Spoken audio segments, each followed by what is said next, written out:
Ok. Boa noite a todos, sejam bem-vindos ao nosso seminário, ao nosso segundo seminário do curso de Licenciatura em Computação, Novos Caminhos na Educação à Distância, Tecnologias Habilitadoras.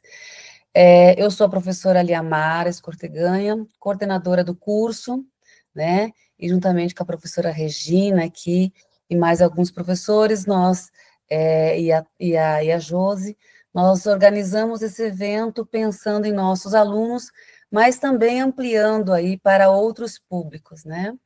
E temos aí a grata surpresa de ter pessoas de programas de pós-graduação, pessoas da universidade, egressos do nosso curso, muito bom ver o Cláudio aí, alunos da nossa turma 2024, a turma 2020, a turma 2022, e outras pessoas, né, interessadas nos assuntos aí que nós estamos abordando, que nós já iniciamos, né, com a palestra de um professor da Espanha, que era previsto para hoje, mas devido a problemas de agenda, ele fez a palestra ontem, nós gravamos a palestra, e aí nós já disponibilizamos no AVA de interação para os alunos da Licomp, e aí depois, então, Adolfo, por favor, você coloca no chat o link, né, do YouTube, para que as outras pessoas que não puderam assistir ontem, que fizeram a inscrição ou que tenham interesse em assistir, então, a palestra do professor Santi, que foi muito interessante, que falou sobre a educação à distância lá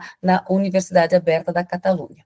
Bem, para a abertura desse evento aqui, então, eu gostaria de convidar o professor Edmar, que é o nosso chefe de departamento, né, para que ele faça aí as honras da casa, do nosso departamento, e dê as boas-vindas aí aos nossos participantes e ao nosso palestrante da noite de hoje, que é o professor Vitor.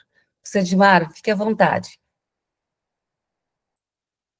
Obrigado, professora Lia, pela oportunidade de fala de abertura dessa cerimônia aí de abertura do evento. Parabéns aí ao professor Vitor, boa noite, né, o nosso palestrante de hoje, bastante conhecido. Bom, eu fico muito feliz por esse tipo de iniciativa, né, dentro do departamento, dentro do curso de licenciatura. Eu acho que esse tipo de iniciativa, de seminário, ele é importante porque ele é uma forma da gente promover a discussão da transformação digital na educação, tá? Isso é fundamental, não só para nós que trabalhamos na licenciatura, mas acho que para qualquer profissional que lida com a educação hoje. Então, esse evento é uma oportunidade excepcional, né? Uma grande oportunidade para a gente aprimorar o aprendizado e a qualificação não só dos nossos alunos, né, ex-alunos, colegas, professores, mas de quaisquer outros participantes, né, que estejam no evento, né. Todos saem ganhando ao participar de eventos, iniciativas como esta, tá. Então, quando a gente promove eventos dessa natureza, a gente visa, de certa forma, ampliar a formação continuada, né, tanto de alunos quanto de professores, tá. No caso dos alunos, é importante porque a gente acaba, de certa forma, oportunizando a discussão de temas que, às vezes, eles não veem na grade curricular. Ou, quando vêm, às vezes, a forma como esse conteúdo é visto, ele é corrido, não é, muitas vezes, não é pelo tempo, acaba não sendo discutido em profundidade.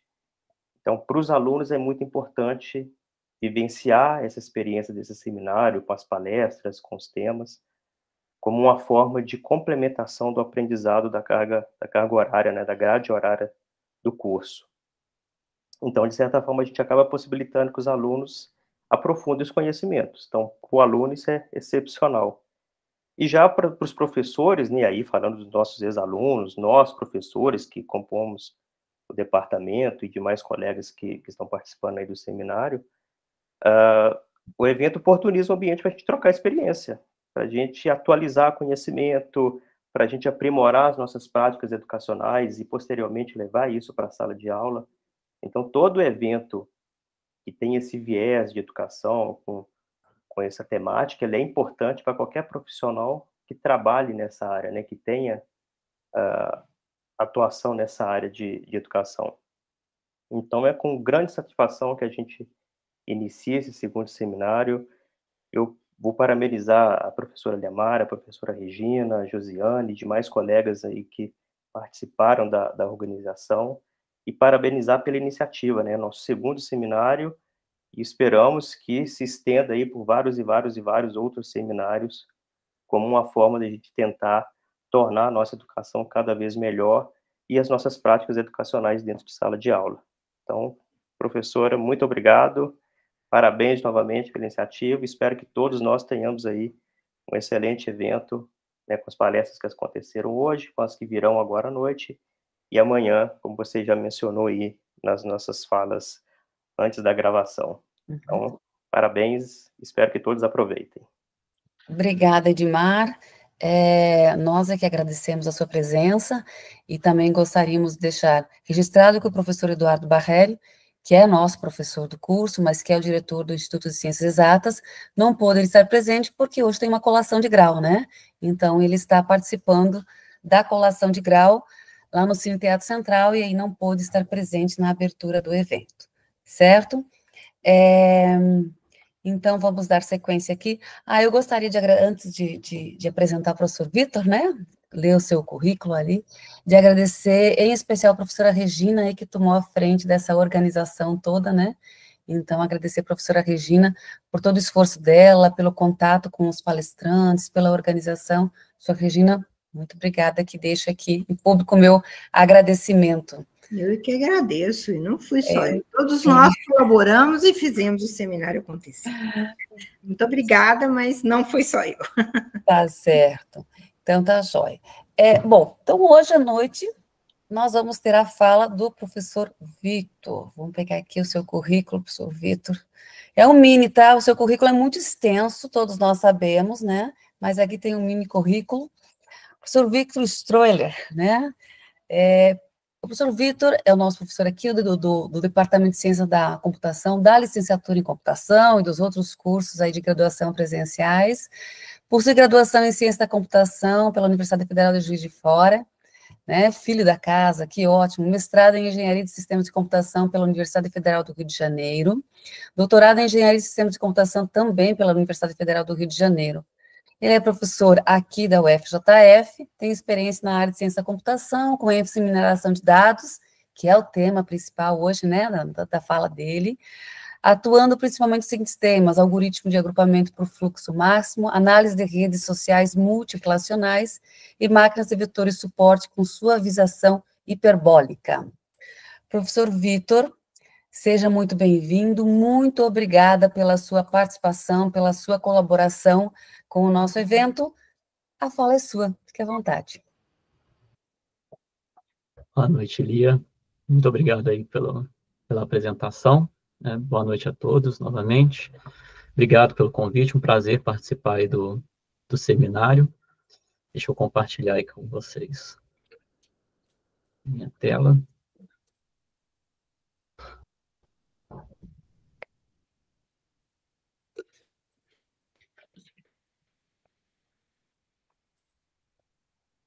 Vocês já estão vendo a minha tela? Sim? Sim, já estamos vendo. Certo. Eu estou com uma tela só, então eu não consigo ver vocês aqui no Meeting, tá? Então, qualquer coisa, levanta a mão que eu vou ouvir barulho e eu volto aqui para a tela do... Certo, pode deixar que a gente te chama, Vitor. Tá, joia. Então, vamos lá. Bom, boa noite a todos e todas de novo. Como a Lia falou, meu nome é Victor Stroile, sou aí do Departamento de Ciência da Computação, programa de pós-graduação aqui na UFJF, programa de Ciência da Computação. Bom, né, a ideia dessa palestra hoje é a gente falar um pouquinho sobre mineração de dados educacionais, tá?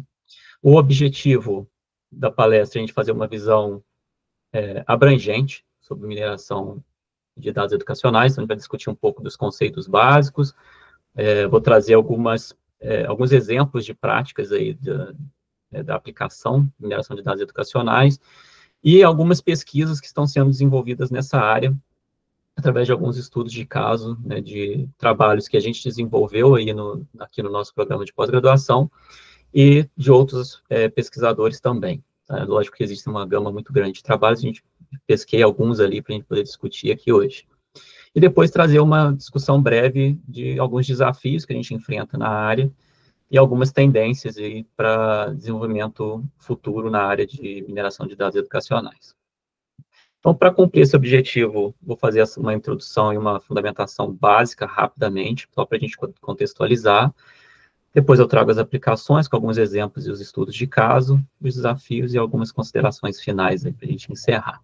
Bom, então o que é, né, mineração de dados educacionais? É um processo. Então, é um processo onde a gente vai conseguir analisar um grande volume de dados educacionais para a gente conseguir extrair algum conhecimento a partir desse conjunto de dados. Então, a gente tem um volume que, a princípio, é um volume considerável, né, dado as diversas plataformas que a gente tem educacionais e dados que a gente consegue extrair desses ambientes, para conseguir extrair esse conhecimento, para poder tomar decisões, né, baseadas nos dados e também fazer alguma personalização do ensino. E aí, quando eu falo personalização do ensino, isso vale tanto para professores, tutores, quanto, né, para os alunos, principalmente, né, onde a gente vai tentar atender os alunos de uma maneira personalizada e individualizada. A mineração de dados educacionais, ela surgiu já tem, né, um tempo, desde... eu brinco com os alunos que a gente tem o avanço das técnicas também de machine learning, né, com o aumento do volume de dados.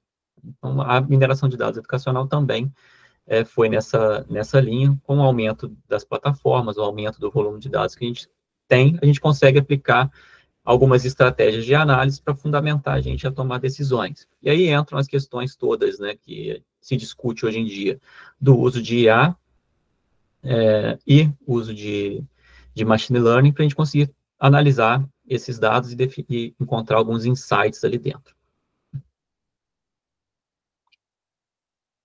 Então, por que é importante? Eu trago 3 pontos para vocês refletirem aí junto comigo, né? Por que é importante a gente aplicar e conhecer sobre mineração de dados educacional? Os focos, né, principalmente, em melhoria da qualidade, né, da educação. Então, quando a gente fala de melhoria da qualidade, no processo de ensino e aprendizagem, então tem várias vertentes aí que a gente consegue atuar, né, para poder falar sobre melhoria desse processo. As questões de apoio ao aluno, então tem diversas formas de a gente conseguir dar apoio ao aluno através dessas técnicas, porque a gente consegue identificar quais são as necessidades desses alunos, quais são os interesses deles, quais são os momentos que a gente precisa fazer algum tipo de intervenção, como que esse aluno prefere receber esse material, né, até a questão do tipo do recurso, né, se ele é um vídeo, se é um texto, então, tudo isso a gente consegue fazer de uma maneira baseada nos dados, considerando tudo que as interações desses alunos nos ambientes. E questões administrativas também, porque a gente consegue dar suporte para os gestores, certo? Então, quando a gente fala de mineração de dados educacionais, a gente não pode pensar só no aluno, a gente tem que pensar no processo, a gente pensa no aluno, pensa no professor, pensa nas questões administrativas também. Então, é muito amplo essa gama de soluções que a gente pode aplicar na educação. A mineração de dados educacional, a gente tem que enxergar como um processo. Tá? Se eu falo mineração de dados, é a mesma coisa. Tá? A mineração de dados, tradicionalmente, a gente utiliza ela com foco em negócios, foco em finanças, foco em outras áreas. A mineração de dados educacionais, ela vai ter foco no processo de ensino-aprendizagem, certo? E questões administrativas educacionais, mas a gente não tem foco em finanças. Tá? Então, o nosso objetivo é melhorar o processo. Tá? E esse processo de descoberta de conhecimento, que é o famoso KDD, ele tem uma série de etapas que a gente precisa cumprir, e uma das etapas desse processo é a etapa de mineração de dados. Então, alguns autores consideram mineração de dados como sendo o processo como um todo, e alguns autores consideram a mineração de dados como sendo uma das etapas desse desse processo. Tá? Então, a gente, quando fala, né, de mineração de dados educacionais, você tem que pensar que existe uma série de etapas que a gente precisa seguir. Então, desde a... deixa eu só apontar aqui. Desde a seleção, né, dos dados, até a gente conseguir representar esse conhecimento que foi extraído e ter feedback de quem está recebendo esse conhecimento. Tá? Então, é um processo que tem aí suas etapas, e uma das etapas dele é a etapa de mineração de dados, que é a etapa onde a gente vai aplicar técnicas específicas para a extração de conhecimento. Então, de uma maneira reduzida aqui, tá, para vocês entenderem cada uma dessas etapas, a gente vai ter a etapa de coleta de dados. Nessa etapa, eu vou extrair dados dos ambientes virtuais de aprendizagem, de sistemas acadêmicos, de repositórios onde eu tenho recursos armazenados, certo? Então, tudo que eu vou utilizar em termos de dados para tomar uma decisão, eu vou extrair nessa etapa. Existe uma etapa super importante e complexa, que é a etapa de pré-processamento desses dados, onde eu vou organizar os dados para conseguir deixar ele com uma qualidade significativa, né, e adequada para eu conseguir chegar na minha etapa de mineração de dados. Essa etapa de mineração de dados é a etapa onde a gente vai aplicar alguma estratégia para detectar padrões e extrair algum conhecimento. Então, aqui entram questões de inteligência artificial, entram algoritmos de machine learning, entram nessa etapa de mineração de dados. Feito isso, eu vou ter um resultado. Esse resultado, ele é dado pela técnica que eu apliquei de mineração. Eu tenho um resultado que precisa ser analisado, eu preciso ver a significância desse resultado, para saber se ele é coerente. Então, às vezes, a gente tem um loop aqui, tá? Eu analiso esse resultado, se ele não está legal, eu posso extrair novos dados, ou eu posso aplicar o processamento desses dados de novo, para depois aplicar uma técnica de mineração novamente, e interpretar esse resultado. Então, isso aqui é um ciclo. Depois desse ciclo, eu vou ter a representação do conhecimento. Então, esse resultado que ele vem para a gente, eu preciso colocar ele de uma forma que seja compreensível. Tá? Então, eu preciso que as pessoas entendam o resultado que eu estou apresentando. Eu preciso de alguma forma de visualização, seja ela gráfica, através de dashboards, também a gente usa muito nessa etapa. Esse conhecimento ele vai ser utilizado por alguém e eu vou receber um feedback do processo como um todo. Então, esse feedback, existem soluções que são autônomas, que é quando eu vou ter todo esse processo acontece, a minha solução toma uma decisão e implementa essa decisão. Então, se eu recomendo um recurso educacional para o aluno, isso pode ser feito de forma autônoma, sem o professor ficar sabendo. E o aluno vai me dar um feedback se ele gostou, não gostou, se foi aderente ou não, tá? Ao momento que ele recebeu aquele recurso. Ou então eu falo para o professor, olha, esse aluno está com uma tendência, um risco de evasão. Então, o professor ele vai me dar um feedback se esse alerta que eu passei para ele foi significativo ou não. Os feedbacks são extremamente importantes para a gente conseguir melhorar o processo, enriquecer as etapas aqui intermediárias e cada vez mais refinar esses modelos de mineração de dados aqui, para a gente conseguir tomar decisões cada vez mais assertivas. Tá? Então, o processo KDD ele envolve todas essas etapas, reforçando que a mineração de dados é uma delas. Certo? Nessa etapa de mineração de dados, existem diversas técnicas, diversos métodos que a gente consegue aplicar. Tá? Eu trouxe 4, que são 4 grupos principais que existem na mineração de dados, né? E a gente consegue pensar em soluções específicas para cada um desses grupos. Então, a gente tem problemas de classificação, regressão, agrupamento, mineração de padrões sequenciais. Vou trazer os exemplos para ficar mais simples de vocês entenderem essas diferentes abordagens. Cada uma desses subgrupos aqui, existem outras subcategorias. Então, na classificação, existem outras abordagens de classificação. Tá? E assim vai. Quando a gente fala de classificação, o nosso objetivo é tomar uma decisão, muitas das vezes, sim ou não. Tá? Então, eu quero saber se o aluno ele vai ser aprovado ou se ele vai ser reprovado. Eu quero saber se o aluno vai evadir ou se ele não vai evadir. Tá? Então, é uma técnica que vai definir um modelo e, através desse modelo, vai dizer sim ou não. Tá? A ou B, certo? Existem variações onde eu consigo fazer outras categorias, né, mais de 2 classes, como a gente diz. Então, por exemplo, vai reprovar ou vai aprovar. Na regressão, a gente está mais interessado em prever um valor específico. Então, quando a gente fala de bolsa de valores, muitas pessoas utilizam estratégias de regressão para prever o valor de uma ação, e poder, enfim, comprar ou vender aquela ação. Na educação, a gente também usa técnicas de regressão para poder estimar alguma coisa. Então, eu vou estimar uma nota, por exemplo, desse aluno. Qual é a nota estimada para um aluno dado as suas características, dadas as atividades que ele já desenvolveu, dado o planejamento daquela disciplina.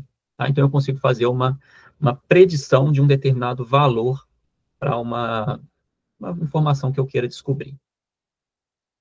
As estratégias de agrupamento, eu vou identificar alunos que tenham características semelhantes.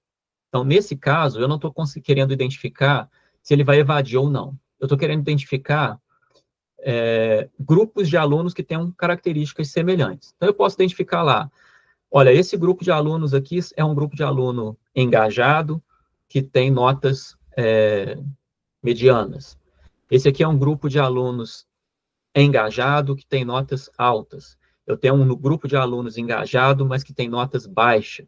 Eu tenho um grupo de alunos que está com nota boa, mas ele não é engajado. Então, eu vou encontrar grupos de alunos que possuem características semelhantes. E essas características a gente é que vai definir durante o processo KDD. Tá? Então, eu vou definir o meu conjunto de dados, vou dizer quais são as características que eu quero analisar dos alunos para encontrar os grupos de alunos que tenham essas características semelhantes. E a última abordagem, que é a mineração de padrões sequenciais. É muito utilizado para a gente conseguir definir sequências de atividade que são mais aderentes à necessidade daquele aluno. Então, eu vou aplicar estratégias que vão ver, dadas as atividades, os planos didáticos do professor, qual é a sequência de recursos que eu preciso apresentar para aquele aluno, dado o momento da aprendizagem que ele está, certo? Qual é o cuidado? Eu não posso passar para ele uma atividade que está muito além daquilo que ele está capacitado naquele momento. Então, o momento de aprendizagem é importante, e as técnicas de mineração de padrões sequenciais ajudam a gente a detectar esses momentos, certo? Só a título de curiosidade, tá? Para se vocês quiserem, enfim, dar uma olhada nessas ferramentas, há 2 ferramentas que são simples de usar, que a gente não precisa de implementar nada, simplesmente o uso da ferramenta, é a ferramenta ECA, gratuita, e o RapidMiner, também é uma plataforma para análise de dados. Todas essas plataformas, elas apresentam soluções para a gente analisar os dados e apresentam técnicas de mineração de dados já implementadas. Então, algoritmos de machine learning já estão implementados lá. Tanto de agrupamento quanto de clusterização, já está tudo implementado. E a gente consegue usar. Então, para quem está, às vezes, começando a estudar essa área, eu quero entender o comportamento desse meu conjunto de dados aqui. Então, essas ferramentas podem ajudar vocês nesse processo. Em termos de linguagem de programação, as 2 linguagens principais que são usadas na área é Python e R. Python para questões de machine learning, e R quando a gente está mais voltado para análises estatísticas, tá, e visualização. Não que uma não possa ser usada junto com a outra, tá certo? Então, a gente pode usar Python também para análise estatística, mas o forte dessas linguagens a gente consegue separar dessa forma. E aí, uma questão mais profunda, né, se for trabalhar com questões de Big Data, Hadoop e Spark, tá? Que são os frameworks mais utilizados em conjunto para poder fazer análise de grande volume de dados. Aqui é o título de curiosidade, e eu reforço principalmente as questões desses 2 softwares aqui, que aí, para quem quiser utilizar, vale a pena uma olhadinha, bom? Então, vamos lá, vamos ver alguns exemplos de aplicação. Então, dados esses conceitos e esses métodos que a gente viu até agora, vamos ver alguns exemplos que a gente pode aplicar mineração de dados educacionais, e depois a gente fala sobre os estudos de caso. 3 exemplos são clássicos, tá? A gente estava no Simpósio Brasileiro de Informática na Educação na semana passada, né? Estávamos bastante lá no DCC, né? no evento, e é um evento que discute diversas questões do uso, né, de tecnologia na educação. E quais são os principais pilares que a gente vê de discussão? Questões de análise de desempenho, tá, para poder tentar ajudar os alunos a reverter cenários onde o aluno, às vezes, apresenta alguma dificuldade. Questões de detecção de comportamento de risco, que é principalmente relacionado à evasão escolar. Tá? Então, a evasão tanto no ensino, na educação básica, ensino fundamental, quanto também em ensino superior. E questões de personalização. Tá? E aí aqui entram várias questões, por exemplo, de recomendação também. Então, em termos de análise de desempenho acadêmico, duas técnicas, classificação e regressão, para a gente conseguir prever o futuro daquele aluno. Muitos trabalhos focam em notas, tá? Mas alguns trabalhos focam também em outros indicadores que não são só os indicadores acadêmicos, a gente pode também considerar indicadores socioeconômicos para conseguir identificar questões relacionadas ao desempenho do aluno. Tá? E aí, identificar quais são os padrões de sucesso. Então, quais são os perfis de aluno que levam ao sucesso desse aluno. E aí, quando eu digo sucesso, é ele conseguir absorver o conhecimento que o professor está querendo passar através daquela disciplina, naquele conteúdo. Certo? Então, a gente identifica através desses, a gente tenta traçar os perfis, porque esses perfis vão apontar para a gente potenciais riscos, né? E, lógico, potenciais sucessos. Uma outra questão é a detecção desses comportamentos de risco, que aí envolve muitas questões de engajamento, né? Então, a gente consegue detectar engajamento dos alunos através de atividades, através de acesso às plataformas, participações desses alunos nos fóruns, mensagens que esses alunos postam no fórum, tempo que o aluno se dispõe, né, a interagir na plataforma. Tudo isso traz para a gente questões de engajamento, né?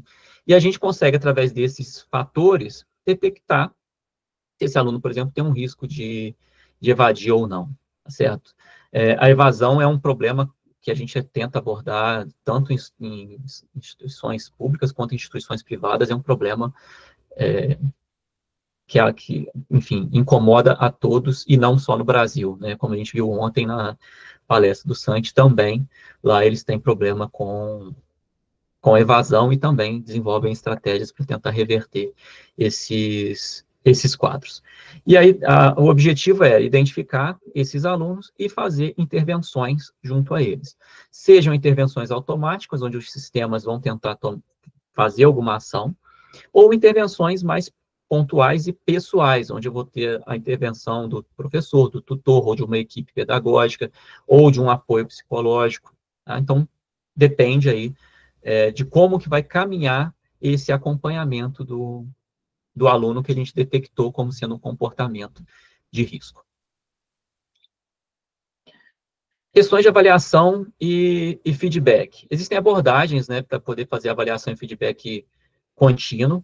As ferramentas buscam fazer isso, mas o ideal é que essas ferramentas elas consigam, além de dar o feedback, trazer algo a mais para esse aluno. Então, o aluno ele está desenvolvendo uma atividade, ele tem uma dificuldade, ele tem que conseguir recorrer a essa ferramenta e dizer, olha, eu estou com dificuldade em tal parte.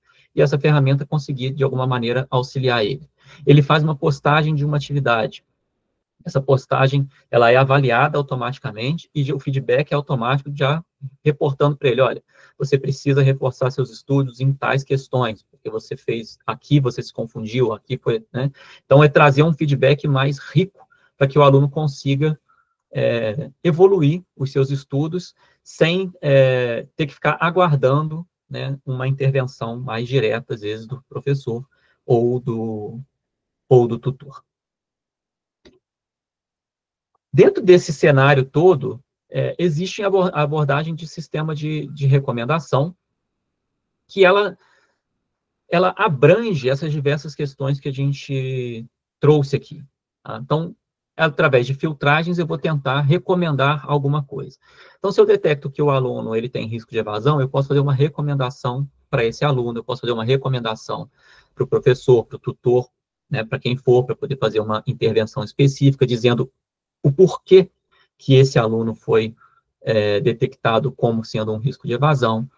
Se o aluno ele apresenta dificuldade em algum conteúdo, eu posso recomendar um conteúdo específico para ele, daquele momento da aprendizagem que ele está.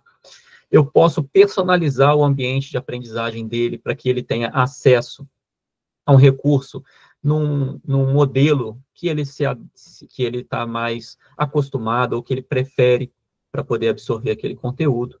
Então, tem uma série de questões que a gente utiliza das estratégias de sistema de recomendação para conseguir apresentar soluções, tá, para esses alunos. Então, a gente, às vezes, desenvolve algumas pesquisas onde o sistema de recomendação ele está ali como sendo o nosso coringa, né, porque através dele é que a gente vai conseguir fazer a intervenção necessária no processo.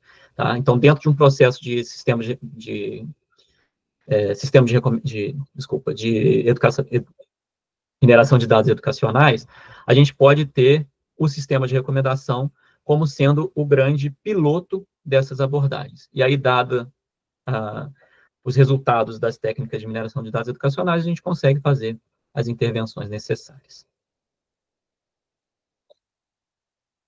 Bom, vamos ver, então, alguns estudos de caso que a gente tem publicado aí na literatura nos últimos anos. Tá? Trouxe alguns trabalhos nossos aqui do grupo de pesquisa do PGCC, né, da pós-graduação em Ciência da Computação, e de outros pesquisadores também.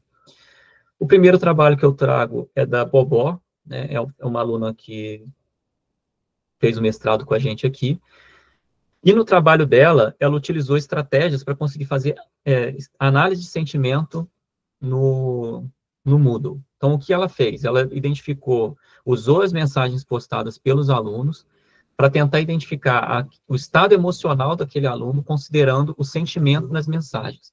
Então, os alunos que tinham mensagens recorrentes, né, com sentimento negativo, a gente tinha uma caracterização de um estado emocional que era necessário uma intervenção mais direta, mais pontual do tutor ou do professor. Então, esses alertas, eles eram dados para os professores e para os tutores para que eles pudessem dialogar melhor com aquele aluno ou com aquela aluna que estava apresentando um sentimento muito negativo durante o curso, né? Então, quando eu falo curso aqui, durante aquela disciplina. A abordagem que ela usou foi uma abordagem lexical, usando uma rede de frames, que é um projeto que a gente tem em parceria com a linguística computacional. Tá? Nesse trabalho, a gente considera que o nível aí de automação do sistema dela é um nível médio, porque a gente não tem uma automação total do processo. Então, a gente detecta que a gente tem um sentimento negativo, alerta os professores, mas são os professores ou tutores que precisam ir lá e fazer uma ação com aquele aluno. A ação do sistema não é automática. Então, a gente usa a análise de sentimento para tentar identificar esses perfis e tentar, né, diminuir aí o risco de evasão, que a gente sabe que o sentimento negativo é um fator de risco. O trabalho do Lima, ele também faz uma análise de engajamento, mas a proposta dele, o que ele fez foi usar vários algoritmos de agrupamento para poder fazer experimentos e ver qual algoritmo de agrupamento era mais adequado para o trabalho que ele estava desenvolvendo. A ideia é identificar os perfis de alunos que tenham um perfil de aprendizagem autorregulada, então ele identifica grupos de alunos que tenham perfil, né, ou não, tá certo? De uma aprendizagem autorregulada, usando dados aí dos ambientes virtuais de aprendizagem. E a ideia dele é engajamento, tá certo? Então, fortalecer o engajamento e o desempenho acadêmico desses alunos, considerando a detecção desses perfis. Da mesma forma que no trabalho da Bobó, um nível médio, porque o professor também tem que tomar fazer uma ação, considerando o retorno que os algoritmos de agrupamento apresentaram. Tá? Então, aqui uma abordagem usando agrupamento. O trabalho do Neves, né, é um aluno também, ex-aluno nosso aqui, onde ele fez um esforço para detectar também problemas de evasão. A diferença no trabalho dele é que ele usou outros indicadores que apontavam para a evasão, e a gente fez um trabalho gradual, então a gente a cada 15 dias, se eu não me engano, a gente tinha uma visão para entender se esse aluno continuava ou não com um perfil de risco de evasão, e a gente fazia as intervenções. Ele usou diversos algoritmos de classificação, é o que a gente chama de comitê de classificadores, então cada classificador diz qual é a decisão dele, então, vamos supor, na árvore de decisão ele diz, olha, esse aluno tem um risco de evasão. No Navy Base ele diz que não tem risco de evasão. Então, cada classificador dá o seu voto, assim, olha, tem ou não tem risco de evasão.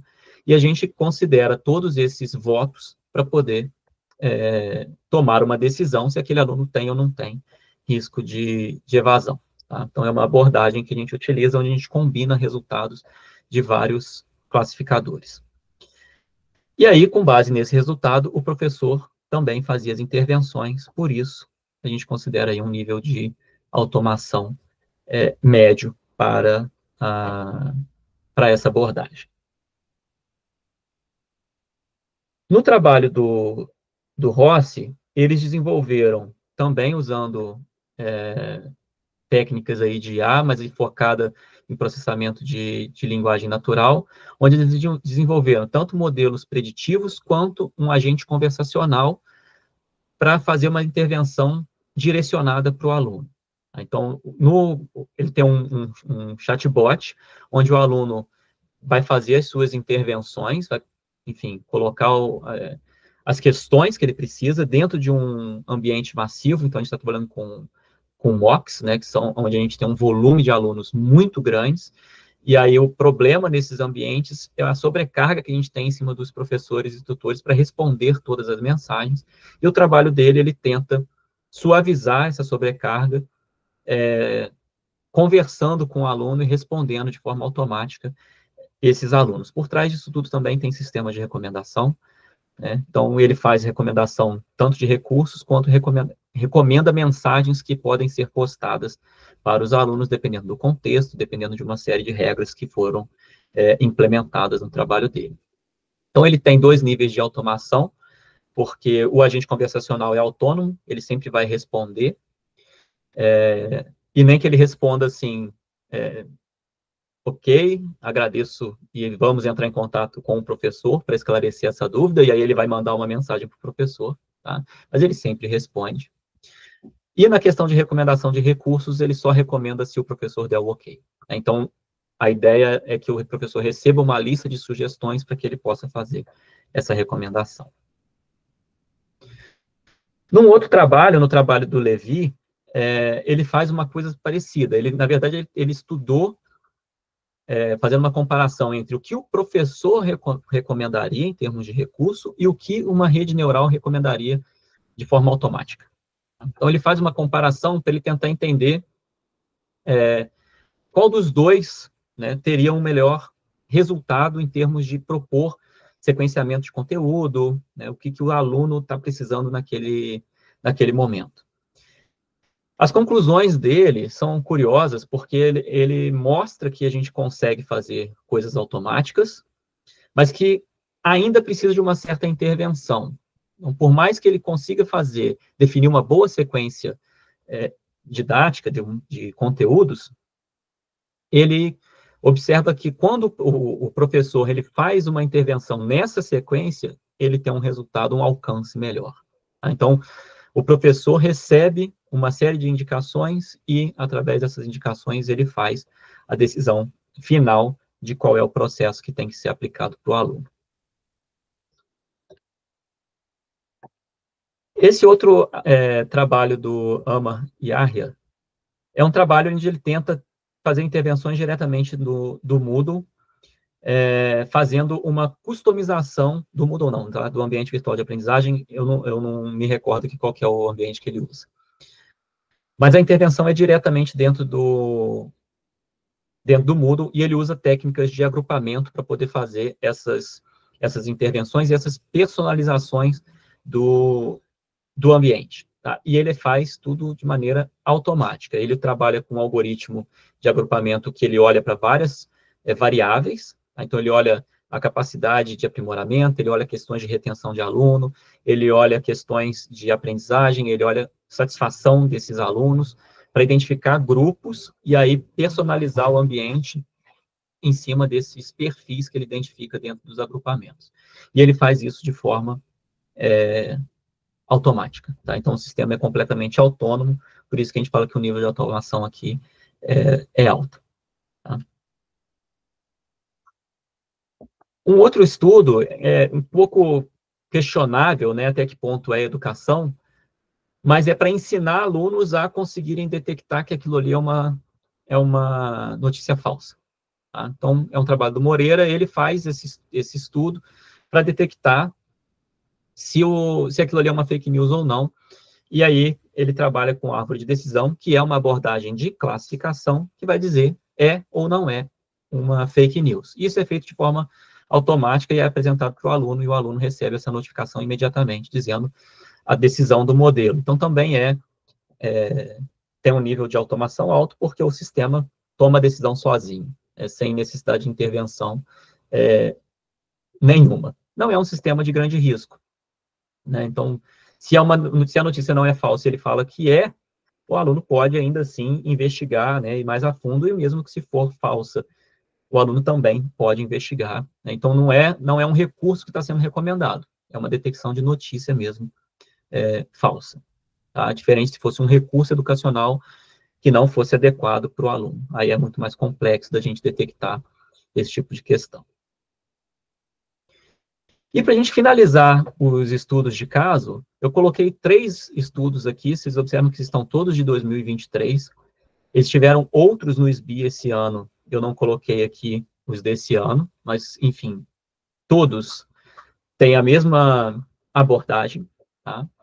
Que é o uso de IA generativa nesses 3 trabalhos aqui representados na figura do ChatGPT, para objetivos diversos. Né? Então, a gente tem questões de programação, que foram propostas aqui por Silva Júnior, a gente tem questões de simulação aqui, para poder apresentar para o aluno que possui alguma deficiência, recursos e ajudar ele no processo de aprendizagem. E o terceiro trabalho, que é um trabalho voltado para o curso de enfermagem, então ele tem uma proposta específica para esse curso. Quais são as discussões que estão tendo aqui em cima do ChatGPT, as outras diversas ferramentas que a gente tem generativa?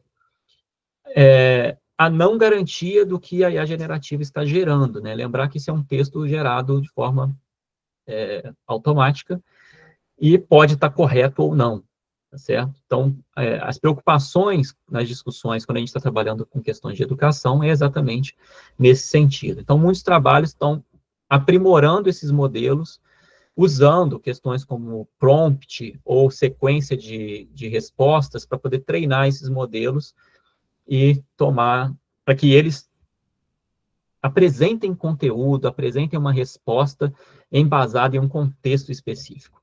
Tá? A ideia por trás é essa, é a gente restringir o contexto das IAs generativas.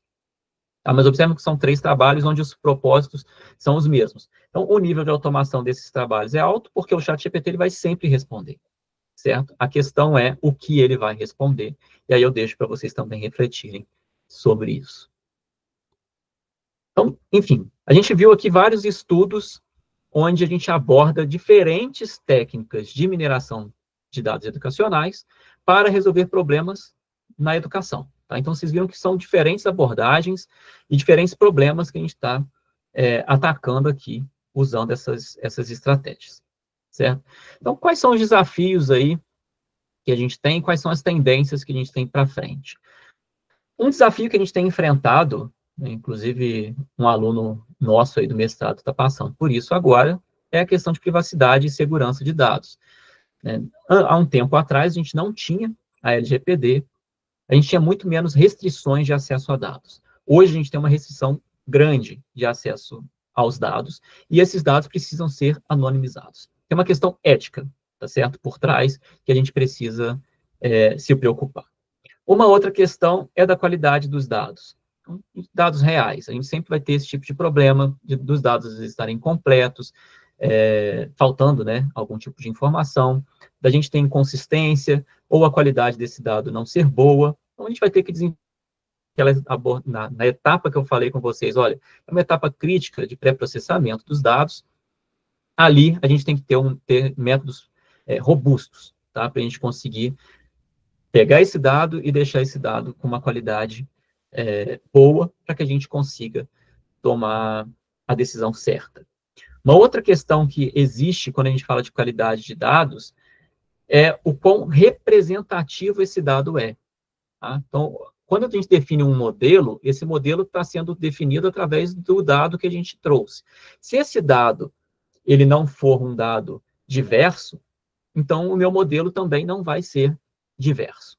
Então, a gente precisa também tratar a qualidade do dado nesse sentido. Às vezes eu tenho um dado que está bom em termos estáticos ali, né? Pensar no que existe dados, ele é bom. Mas ele não é significativo para mim, certo? Porque ele não tem uma representatividade ampla dos meus alunos, por exemplo. E as questões de interpretação de resultados, né? Muitas das vezes a gente está trabalhando numa escola básica, de educação básica, ou então no ensino fundamental. A gente está trabalhando com pessoas que não são de tecnologia. E aí a gente conseguir traduzir esses resultados de uma maneira que essa pessoa consiga entender e ajudar a gente a fazer as intervenções, e para que elas também possam fazer as intervenções, isso é um grande desafio. Tá? Uma outra questão é a resistência à mudança. A gente observa isso em vários ambientes, tá? Não só na universidade, mas em várias escolas. Existe uma certa resistência para a gente poder fazer as implantações, às vezes, de algumas tecnologias. Tá? Então, isso é um desafio constante. Né? Vocês, como alunos da licenciatura, vocês também observam isso nas escolas que vocês estão inseridos. E questões de escalabilidade. Muitas das vezes a gente trabalha com volume de dado muito grande, e você tornar essa solução escalável pode ser um problema. Né? Então, existem várias estratégias de Big Data que a gente pode adotar para que essas soluções sejam eficientes e escaláveis, né, a longo prazo. Tá?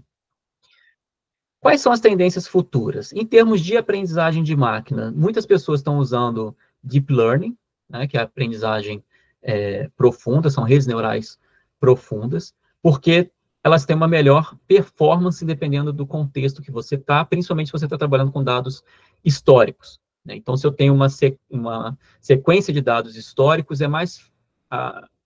as técnicas de Deep Learning, elas vão ter uma precisão melhor. Tá?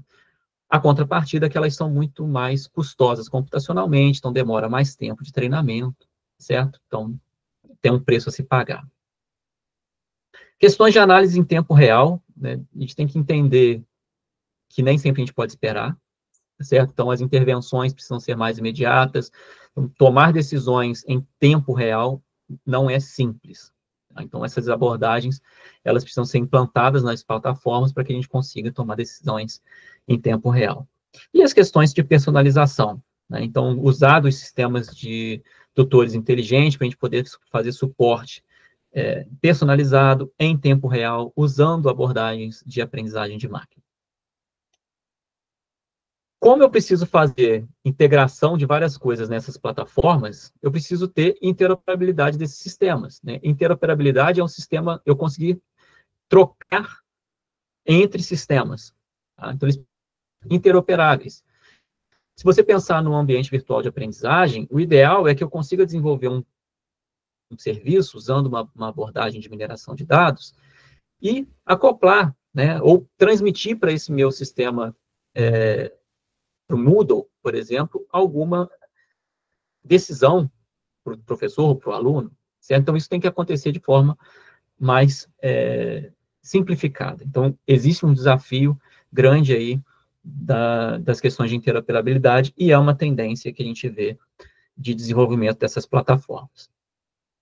Tem uma área de gamificação, né, e aprendizagem baseado em jogos, inclusive no SBI é uma trilha específica, onde as pessoas desenvolvem várias soluções para conseguir, né, ajudar alunos no processo. Muitos estudos para pessoas com deficiência, para pessoas não videntes, enfim, tem várias abordagens que são utilizadas baseadas em jogos, né, e gamificação.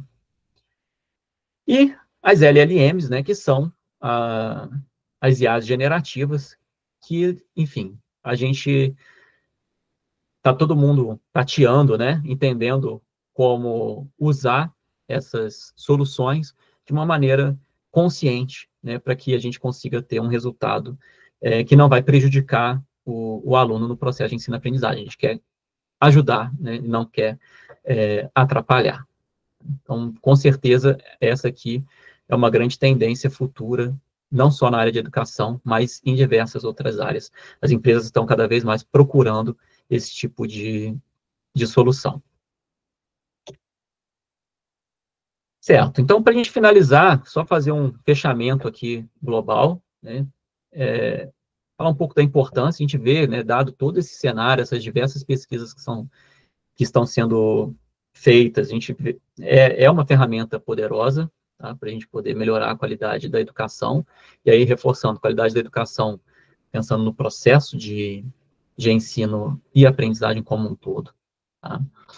Tem vários benefícios que a gente viu, né, que é para professor, para aluno, para as próprias instituições, mas existem diversos desafios, como as questões de privacidade, as questões de qualidade dos dados e as questões de implementação, para que a gente consiga fazer a integração dessas diversas soluções.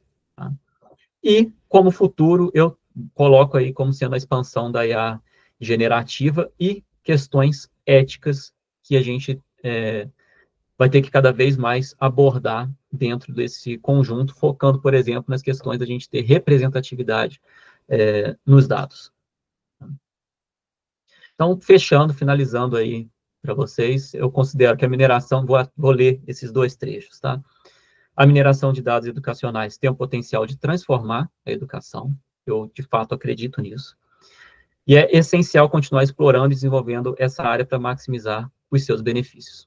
Então, a gente tem um caminho longo aí, uma grande história, e a gente ainda tem um caminho longo pela frente, onde eu vejo várias contribuições que essa área pode trazer para a gente.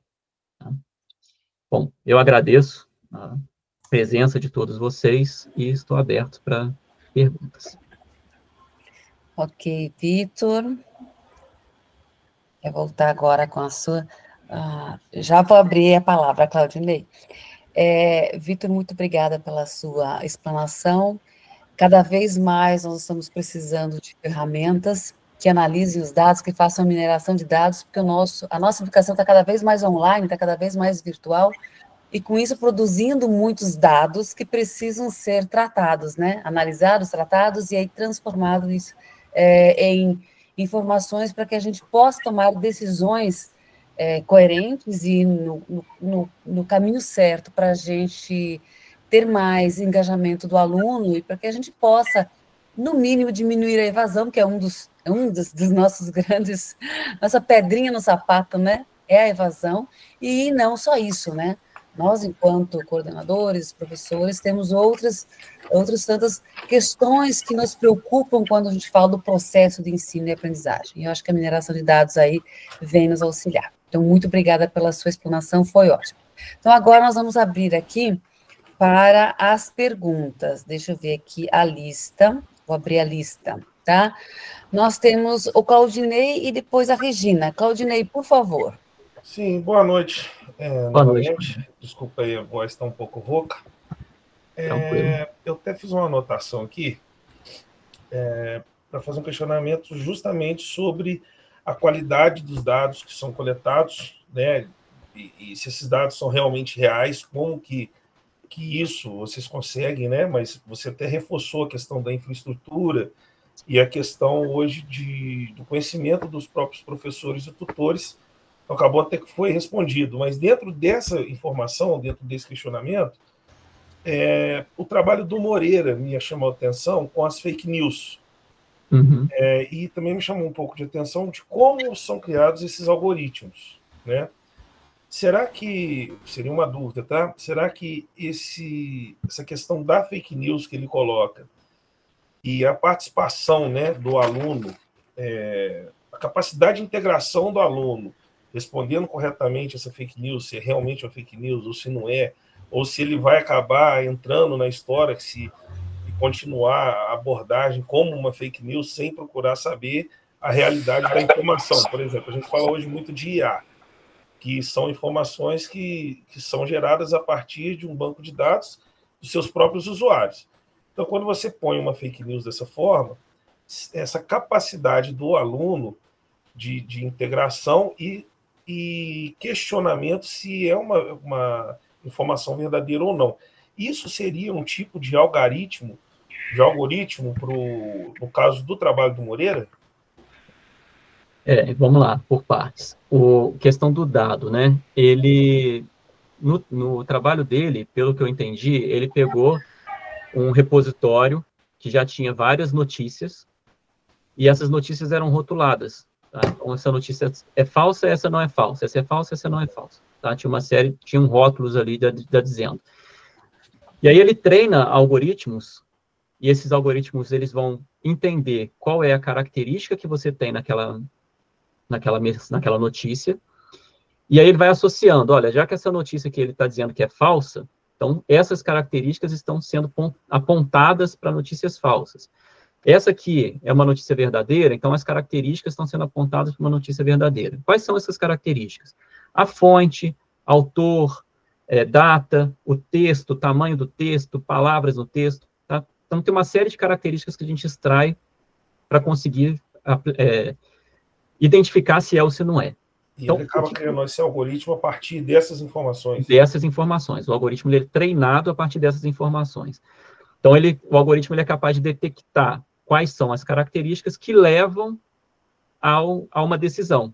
Então, quando ele recebe um texto novo, olha, recebi essa notícia aqui. Ele vai pegar essa notícia e vai olhar quais são as características dessa notícia.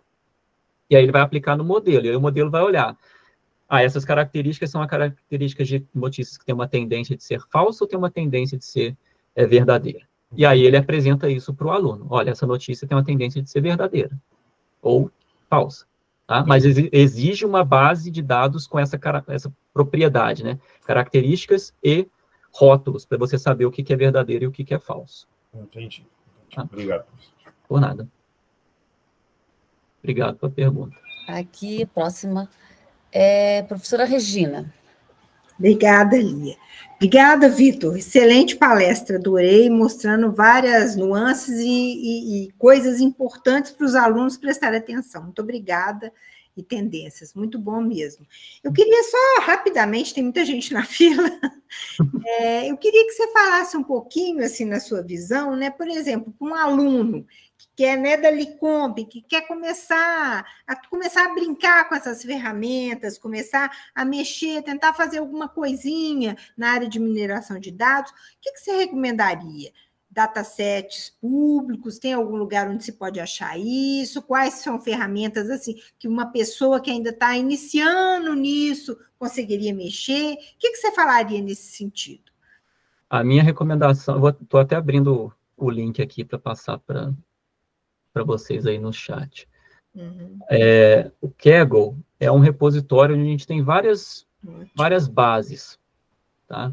Que a gente pode usar. Aí tem que investigar aqui, tá, gente? Estou botando o link raiz. A gente tem que investigar. Onde ali a gente tem uma série de dados que podem ser utilizados para você começar um estudo. Então, tem dados diversos. Tem dados de evasão, tem dados para detecção de nota, tendência de notas. Né? Então, tem várias coisas que a gente consegue pegar e aí usar as ferramentas que, a princípio, se a pessoa não tiver desenvolvido ainda a habilidade de implementação, né, de algoritmo, pode usar as ferramentas prontas, como o ECA ou o RapidMiner, que são ferramentas onde ele vai fazer o upload do arquivo e escolher abordagens ali que ele quer fazer para aplicar. E no Kaggle, ele já te dá a dica, olha, isso aqui é uma base para um problema de classificação. Então, você já sabe que vai ter que usar um algoritmo de classificação. Então, isso ajuda nesse processo inicial. Tá? Então, acho que o caminho a indicação que eu daria era essa. E aí, depois, sim, começar a pensar, olha, eu quero resolver um problema específico, vamos correr atrás desses dados. E aí já se teve um entendimento, né, Vitor? Exatamente, já pensou essa primeira etapa de entender o processo. Desde o dado até lá na frente ele ter um resultado dessas técnicas de machine learning. Ótimo, muito bom. Esclarecedor. Até uma aluna aqui falou, era o meu caso. Muito obrigada, Vitor. Nada. E eu estou à disposição também. Se quiser me perguntar, eu ajudo também. Me manda e-mail e eu vou ajudando. Professor Vitor é orientador de TCC, de estágio, né? Muito bom, né? Já estão sabendo, né? Obrigada. Daniele, sua vez.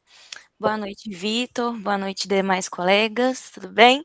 Boa noite. Eu tinha uma dúvida com relação ao que a Regina acabou de perguntar, só que a minha dúvida era mais direcionada, por exemplo, o próprio Moodle que a gente usa hoje, né, na Licomp, assim, caso algum aluno tenha interesse em extrair, eu não sei, talvez sejam logs, né, de forma, lógico, anônima, né, para não expor nenhum aluno e tudo mais, com o intuito de fazer algum estudo, as universidades federais, os institutos federais, eles disponibilizam esses dados para os alunos que queiram fazer um estudo ou não? Assim, seria uma dúvida. E a outra, eu ia te pedir sua sugestão, porque eu estou com alguns estudos voltados para a parte de identificação de comportamento, né, do perfil do aluno. Então, eu estava pensando em utilização de machine learning, né, alguma técnica de regressão, para poder identificar esse comportamento, identificar esse perfil, para fazer uma tomada de decisão. Porque, assim, como você exemplificou, em muitos casos a evasão é um problema. Então, eu vou identificar o perfil, o comportamento desse aluno, para eu ver se ele está num perfil ali voltado para evasão, se ele é um perfil engajado ou não. Então, eu ia te pedir essa sugestão de algum modelo de regressão, ou de algum livro, algum artigo que trate dessa parte comportamental, identificar o perfil comportamental do aluno mesmo. Tá. Eu estou anotando aqui, senão depois eu esqueço essas perguntas. Bom, em relação aos dados, Daniele, obrigado aí pela pergunta, tá? Quando a gente está trabalhando diretamente com um professor, esse professor, ele é professor no Moodle, ele extrai os logs, anonimiza e passa para a gente. Então, a gente consegue dessa forma. Para você pegar os dados, de repente, eu preciso dos dados de todos os alunos do curso. Aí isso tem que ser uma requisição formal para o SEAD, né, no nosso caso aqui, para a gente conseguir que eles façam essa passagem para a gente dos dados, e a gente precisa justificar o porquê dos dados, né? Qual é o projeto de pesquisa que você está inserido, quem que é o professor responsável, enfim, tem um trâmite, tá certo? Eu não sei te dizer de cabeça quais são as etapas todas, mas tem que ser uma requisição formal para o SEAD, tá? E esses dados, lógico, né, eles têm que ser anonimizados por questões até de lei mesmo, né? A gente não pode ter acesso a quem é o aluno, e nem a informações que permitam a gente identificar quem é o aluno. Então, não basta só você ir lá e trocar o nome dele, né? Na maioria das vezes, a gente precisa trocar também a cidade, trocar outras questões antes de receber o dado. Sim. E aí, Vitor, esse projeto de pesquisa, ele precisa ser da UFJF, mas se, por exemplo, eu estiver fazendo uma pós-graduação e quero fazer o meu TCC voltado para esse assunto, e pode ser até que no meu TCC da Licomp eu queira também retomar esse tema e talvez aprofundar um pouco mais, porque na verdade o meu trabalho ele seria para um outro curso. Aí eu poderia enviar essa requisição formal para o SEAD, mesmo sendo um projeto de outra instituição? Eu acho que você pode fazer a requisição, eu não sei, aí depende das regras lá do SEAD, dizer se pode ou não pode, tá? Aí eu não sei te dizer, mas tentar não faz mal a ninguém. Tá eu bom. acho que você deve tentar. Vou procurar saber. Tá? E aí, em relação à questão dos perfis, depende muito do que você tiver de dado. Se você não tiver um perfil previamente definido, de repente você vai ter que usar alguma estratégia de agrupamento para identificar quais são os grupos de aluno que você tem ali. Quais são os alunos semelhantes, né? E a partir dali você conseguir, às vezes, detectar alguns perfis. Ou então, se você já tiver algum perfil pré-definido, aí você pode usar de estratégia de classificação para poder traçar esse perfil, né, para te ajudar aí na hora de fazer as intervenções. Tá? Entendi. E nessa parte de definição do perfil do aluno, por exemplo, para eu traçar esse comportamento do aluno, tem alguma, não sei se você saberia dizer, se tem alguma referência na literatura, de algum livro, algum artigo, algum autor que talvez já defina certos comportamentos esperados, ou talvez um histórico disso, talvez já ter sido analisado em alguma outra pesquisa, ou eu teria que realmente criar um perfil do zero, ou se talvez já tenha algum, sei lá, alguma base, sabe, de como que seria esse comportamento dos alunos em ambientes de educação à distância, por exemplo. Uhum. Não, já existem alguns perfis definidos. O que as pessoas fazem muito é olhar indicadores de engajamento. Uhum. Tá? E aí esses indicadores de engajamento já têm as características principais que são analisadas para definir engajamento de aluno. E o engajamento, ele ajuda em várias coisas, né? Então, você ter o perfil de engajamento do aluno, ele é uma porta aberta para você fazer suas análises. Eu não sei nenhum autor de cabeça que tenha definido isso, mas se você fizer uma pesquisa rápida sobre engajamento, usando até os artigos do SBI, você vai encontrar, com certeza, trabalhos que abordam isso, e lá eles vão dizer o que eles estão considerando, quais são as características que eles estão usando para definir esse perfil de engajamento, por exemplo, do aluno. Uhum. Tá? Ou definir um perfil motivacional, definir essas coisas. É o SBI que você falou? SBI, vou te botar aqui. Tá, joia. SBI. É o Simpósio Brasileiro de Informática na Educação. Tá, vou dar uma olhada. Onde ali é um ponto de partida, porque como ele é um simpósio brasileiro, a gente tem vários trabalhos também em português, dá para você fazer uma pesquisa bem ampla, porque tem muito trabalho aplicado ali. Uhum. E, enfim, aí depois dali você pode expandir as buscas para outros repositórios. Então tá, joia. Obrigada, viu, Vitor? Por nada. Obrigada, Daniele, Vitor. A Maristela, por favor. Oi, Maristela, nós não estamos te ouvindo.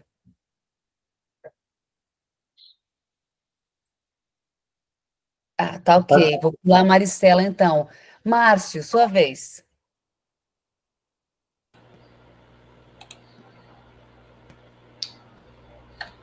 Só um instante. Estão me ouvindo? Estamos te ouvindo, Márcio. Tudo bem.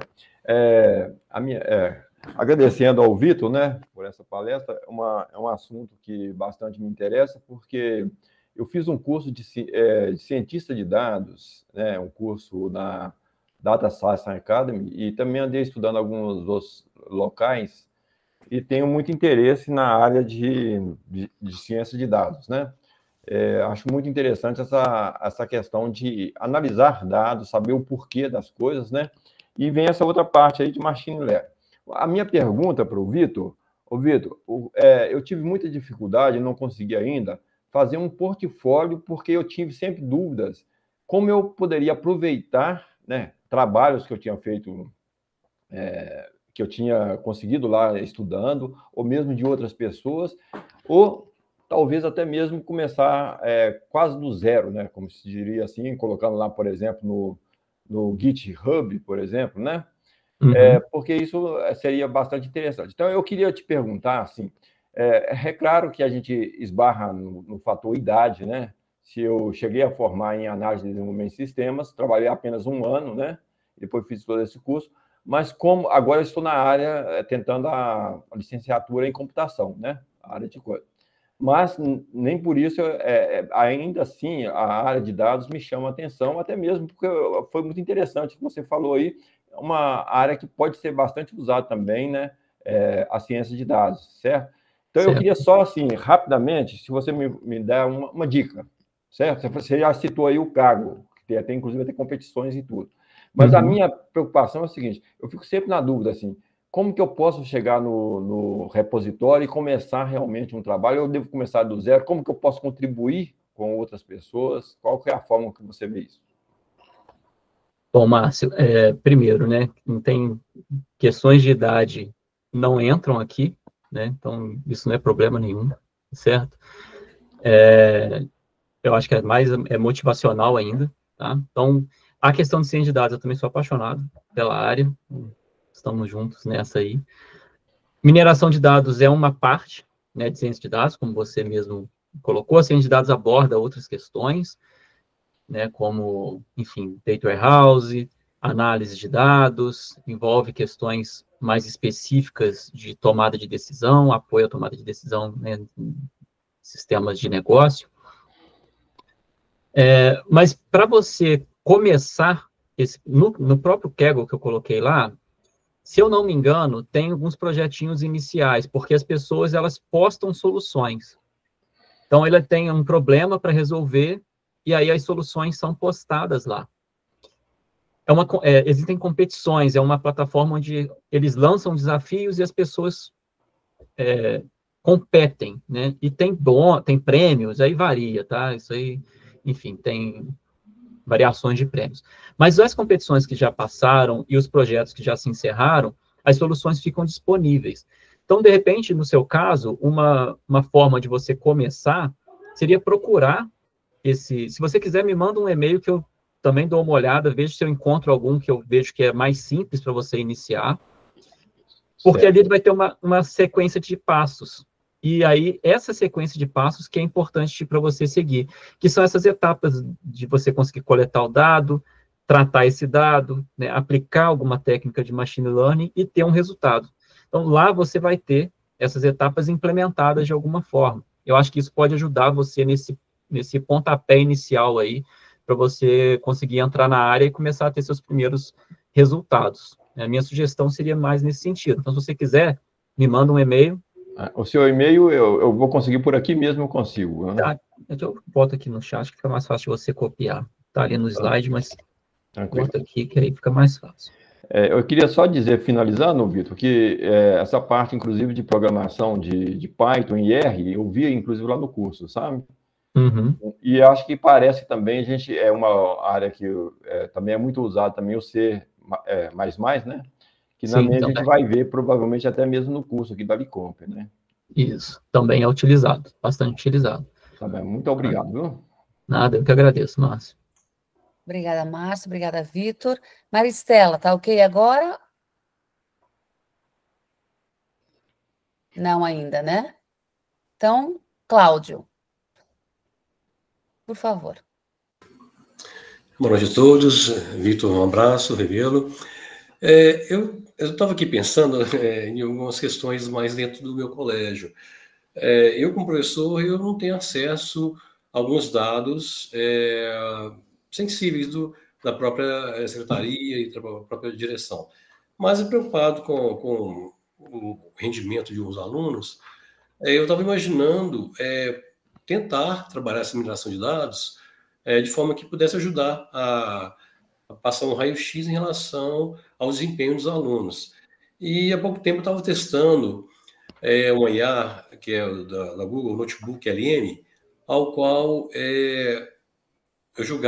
pode jogar lá um arquivo PDF sobre qualquer modelo, que é um texto acadêmico, um arquivo doc, até slide de PowerPoint, que ele pega todo esse conteúdo e transforma num podcast.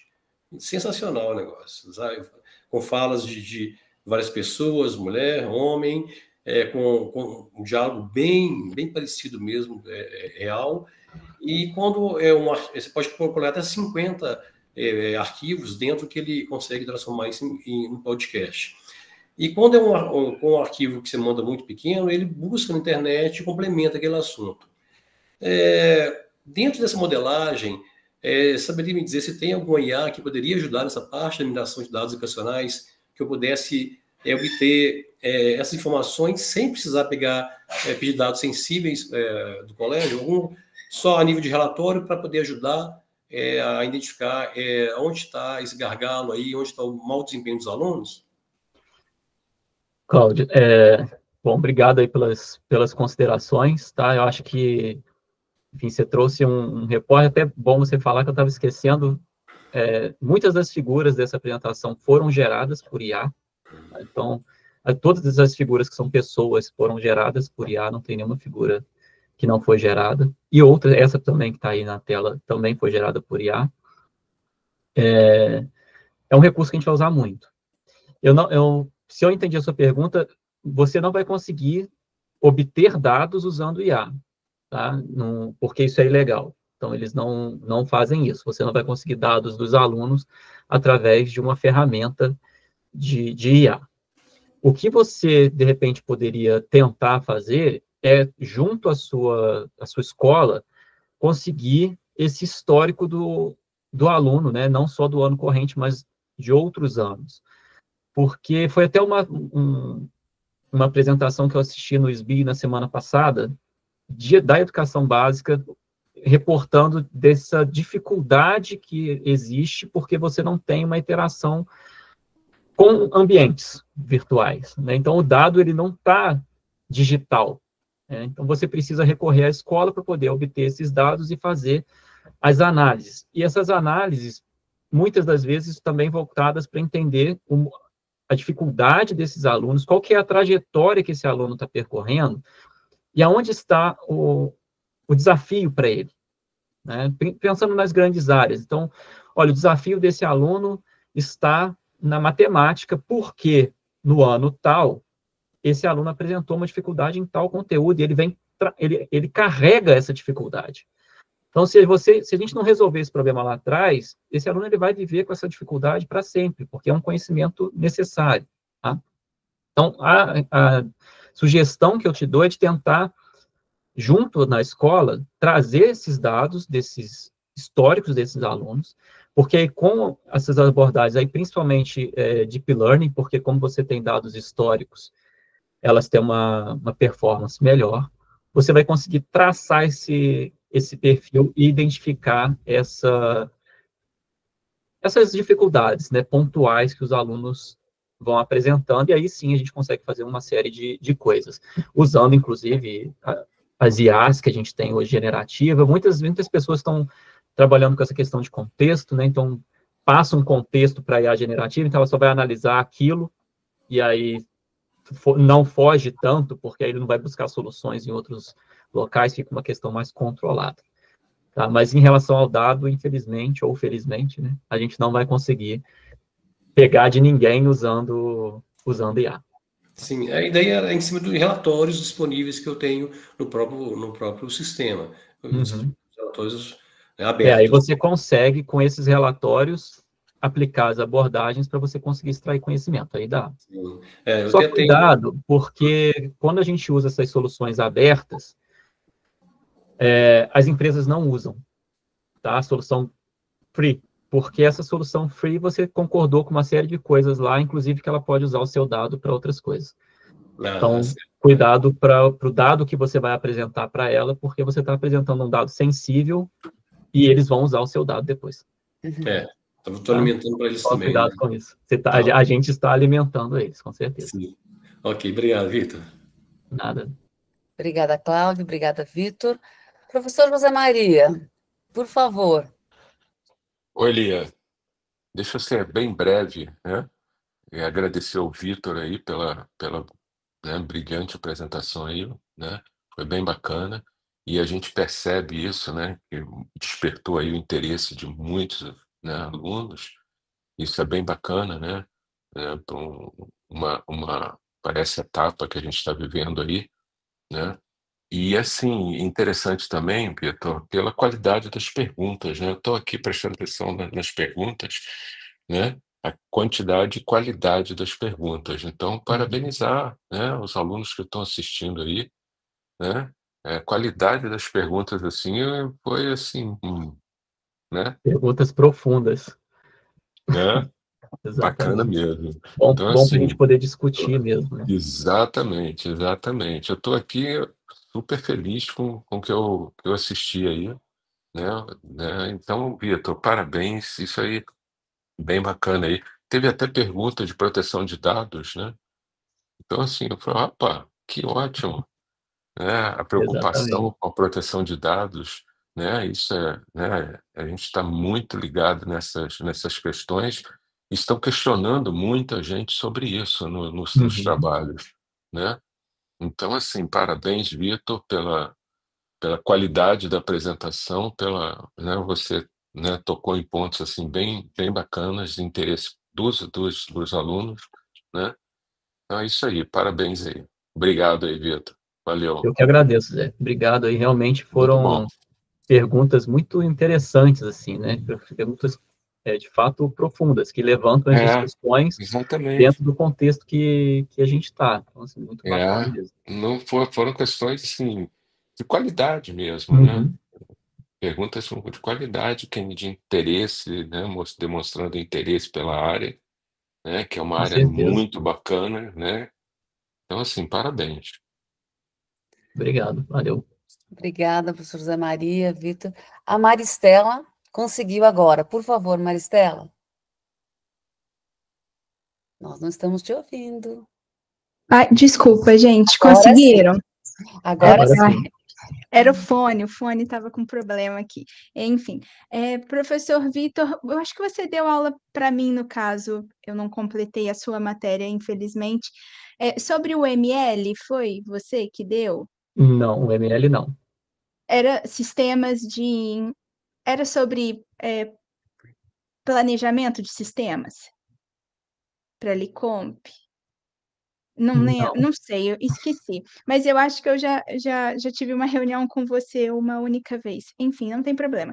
Professor, eu queria conversar com você sobre um assunto um pouco mais espinhoso e que tem a ver com um assunto muito atual, que é, no caso, o, sobre economia de dados, eu acredito também que sobre os engajamentos, mas nos aspectos de perfilamento. Foi isso que você abordou hoje, correto? Perfilamento, Correto. quando você engaja e você analisa a frequência dos alunos, o engajamento dele com as aulas, e você tem ali um perfilamento de quem é bom aluno e tira notas altas, bom aluno, mas não engaja tanto, mau aluno Uhum. que não vai, etc. Quando você fala sobre isso, e essa mineração de dados, ela normalmente ocorre com o uso de tecnologias já de ponta ou de empresas que são economicamente poderosas, né? Mesmo que a gente trabalhe com empresas menores, startups, eu participando de eventos e tendo a oportunidade de estar no mercado, eu observo muito isso e tenho uma visão um pouco crítica quanto a isso, porque eu vejo muito para o lado educacional, principalmente, por exemplo, do ECA e da criança, do Estatuto da Criança e do Adolescente, que é no caso desses dados, dessas empresas, desse perfilamento, das dimensões sensíveis que esse perfilamento ele ocorre. E aí, eu não sei sobre isso, eu não sou especialista, eu sou uma estudante, mas eu fico observando o que acontece no dia a dia e como essas pessoas elas monetizam esses dados, correto? Então, eu queria, inclusive, existem programas já acontecendo no Brasil, dentro das escolas, principalmente no Paraná e aqui em São Paulo também, que é sobre essa plataformização da educação. E acaba que a plataformização da educação, ela está diretamente ligada a esses dados, a economia atrás desses dados, as dimensões sensíveis dessas crianças e desses adolescentes, inclusive por meio de propaganda direcionada para esses perfilamentos. Então, eu queria saber como é que a gente pode traçar igual o título do seminário diz, um novo caminho para a educação no sentido da ética e do menor, ou seja, no sentido daquele que está sendo o que tem que ser o mais beneficiado nisso tudo, porque quanto mais eu aprendo e quanto mais eu eu vou estudando, eu fico num conflito existencial, porque eu entendo a dinâmica do privado, mas eu fico muito preocupada com a questão do ensino, do senso crítico e desse uso indevido que fazem, também com questão de segurança e de privacidade. Enfim, é muita problemática envolvida. Então, eu queria perguntar para você qual é a melhor forma, como que a gente aplica as melhores práticas para que essa mineração de dados educacionais, principalmente para nós que estamos fazendo o LICOMP e outras graduações que estejam aqui envolvidas, para que a gente possa construir sistemas dentro daquilo que é o correto, daquilo que é o certo, no sentido de fazer uma anonimização desse dado e também que a gente consiga, aonde que a gente consegue identificar, onde tem que ficar necessariamente é dentro do código, é dentro do no front-end, é na inserção do dado, como que fica esse caminho? É mais uma curiosidade com base nisso tudo que eu falei para o senhor, sobre essa economia dos dados, principalmente por causa dessas empresas estrangeiras que utilizam esses dados, principalmente para fazer esse perfilamento e para tornar essa pessoa um consumidor direcionado. Obrigada. Obrigado, Maristela, pelas colocações. Bom, realmente é um assunto espinhoso, né, como você começou. Eu até comentei durante a palestra as questões de ética que a gente precisa abordar, né, que é um desafio e é uma tendência, e as questões da Lei de Proteção de Dados, né? Então, a LGPD, ela veio exatamente por essas questões, da gente conseguir proteger as pessoas, porque os dados, infelizmente, na maioria das vezes, para a gente poder usar alguma solução, a gente precisa concordar com uma série de coisas, e nesses concordar, os dados estão disponíveis, né? Então, esse é um primeiro ponto. Quando a gente fala de anonimização, a anonimização não é feita a nível do sistema, o dado ele tem que vir anonimizado para você. Para você ter uma ideia, aqui na UFJF a gente tem uma sala segura, então pessoas que desenvolvem pesquisas com dados sensíveis, elas vão para essa sala, entram lá, e elas não podem sair de lá com nenhum dado. Essa sala, ela não vai ter acesso externo nenhum, acesso à internet a nada, ela não consegue enviar esse dado para ninguém. Então, tem todo um controle para quem vai ter a visão do dado cru.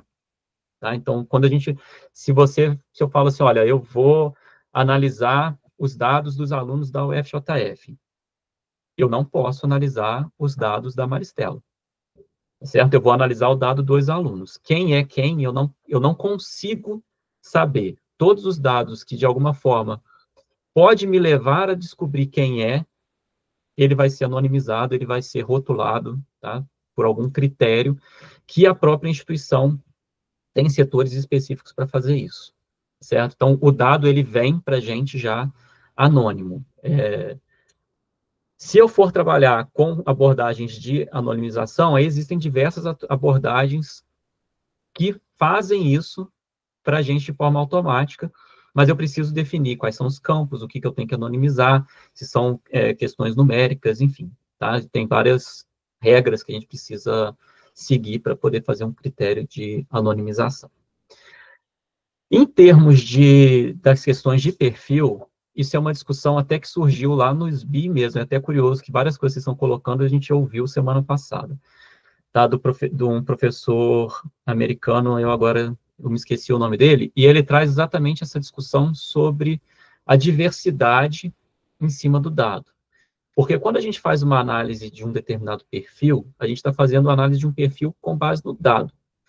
Se aquele dado ele não é diverso, então esse dado não representa todos os perfis.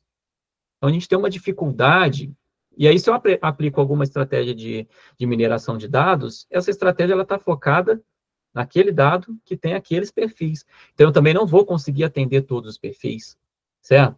Se eu faço um estudo aqui na UFJF, será que eu vou ser capaz de fazer alguma sugestão, recomendação, intervenção, o que for, para um aluno que tem um perfil indígena? Será que eu vou ser capaz de fazer isso? Eu acho que não. Tá certo? Porque eu não vou ter uma representatividade indígena na UFJF. Tá?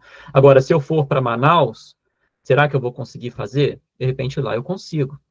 Então, essa definição, essa estratificação em perfis, ela tem que ser feita com muita cautela, porque, de certa forma, você está criando estereótipos. Né? E a gente, quando cria estereótipos, eu não posso, por exemplo, chegar para um professor e falar assim, olha, Oliamara, o Cláudio tem uma tendência de reprovação na sua disciplina. Eu não posso fazer isso. Tá certo? Porque eu posso estar atrapalhando o Cláudio. Eu não sei como que a Liamara vai interpretar isso. Será que a Liamara vai falar assim, então o Cláudio já era. Não vou dar atenção para ele. Ou será que ela vai pegar e falar assim, não, Cláudio, vamos lá, você consegue, eu vou te ajudar, corre atrás aqui, vamos fazer isso, fazer aquilo. Entende? Então, até nisso, a gente discute questões éticas, né, em IA. Agora, o que as empresas fazem para vender, aí já é outra história. Né? Então, enfim, a gente recebe e-mails, a gente recebe ligação, a gente recebe WhatsApp, a gente recebe uma série de coisas que, de certa forma, eles invadem, né, a nossa privacidade em termos de dados. Né? E aí, enfim, vale a discussão, né? Vale a reflexão de para onde que a gente está indo, né? E como que a gente pode reverter esses diversos cenários complicados e espinhosos, aí, como você colocou. Pode completar, pode falar. Professor, desculpa a minha ignorância. Você é professor da UFJF concursado? Estatutário? Sim. Então tá, tudo bem. Mas eu estou falando assim, mais numa lógica do professor mesmo, tanto o professor da rede pública, fundamental e médio, ensino fundamental e médio, que a gente vai ser, sabe? Uhum. Tanto quanto esse mesmo professor indo para a escola privada, porque o sistema educacional está ficando cada vez mais precarizado, as próprias escolas estaduais, municipais, elas também têm utilizado cada vez mais plataformas para engajamento e o ensino também, os próprios alunos também, por questões sociais, comportamentais, cada vez mais com o celular na mão, e eu não sou contra o celular, eu acho que é incrível você ter ali uma ferramenta de consulta, etc., é fácil, né? Mas que diminui um pouco essa interação entre os alunos. Mas é claro que, por exemplo, aí no seu caso, e no caso dos professores e dos coordenadores, enfim, dentro do ambiente acadêmico da Universidade Federal, é outra coisa. Até pelo nível de estudo que os professores têm. Para você ser um professor universitário, você tem que ter uma gama, uma série de títulos para você só entrar pelo concurso, por exemplo. Mas e como que a gente traz isso para uma direção escolar?